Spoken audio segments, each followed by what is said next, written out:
musharaxa jagada madaxweyne ku-xigeen ee xisbiga cadaaladda iyo daryeelka ucid cabdirashiid xasan mataan oo uu wehelinayo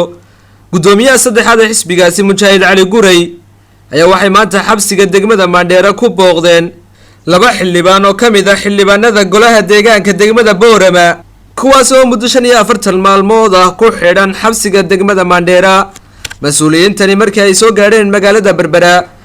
ayaa waxay qaar kamid ah warbaahinta kula hadleen hotel Mansour ee magaalada Berbera waxaana ay mas'uuliyiintani wax laga xumaado ku tilmaameen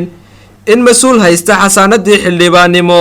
muddo bil iyo badh oo ku xidhnaado xabsi sharci la'aan awgeed sidoo kale waxaa xusid mudan xildhibaanadan inay ka xisbiyaan ay ka soo baxeen xisbiga talada dalka haya ee kulmiye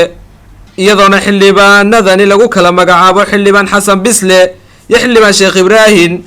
cabdirashiid xasan mataan musharaxa jagada madaxweyne ku-xigeen ee xisbiga ucid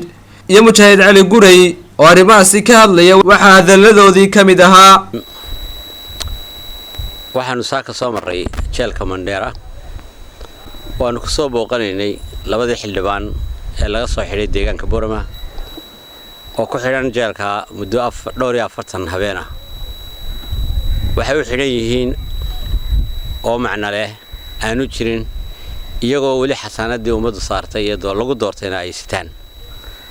waxa ka mid tahay sharci darrada iyo sharciyada lagu tumanaya dalka ka dhacaysa xildhibaano hore ayaa gacan loogu geystay Berbera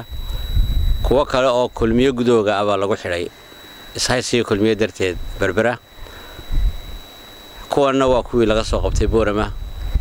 waxay u xidhan yihiin oo aan ahayn Boorama ciidan uma baahna cadaalad bay u baahan tahay ma jirto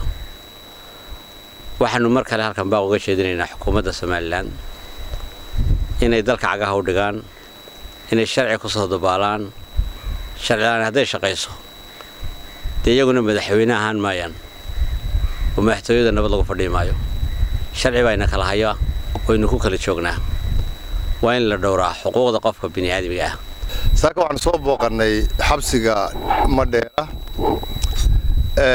bal hadda kulli waxaan ugu midnaa maxaabiista u xidhan xagga siyaasadda waxaanu kula kulannay laba xildhibaan oo ka soo baxay xisbiga kulmiye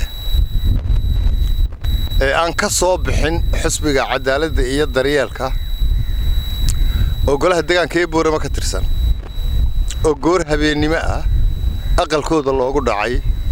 oo laga soo qafaashay dabeedna lagu soo xidhay jeelka Mandheera sidaan warka ku qaadanay 7 cisho oo rumaana baa loo soo gooyay iyadoo sharciga loo marin 40 iyo dheeraadna way xidhan yihiin markaanu sii baadhnayna waxa soo xidhay ama soo qafaashay madaxweyne ku-xigeenka Khalid Xasan Nuur iyo waliba Sakariya Cabdi Caabi telefishinka madaxa bannaan ee Bulsha TV magaalada Berbera.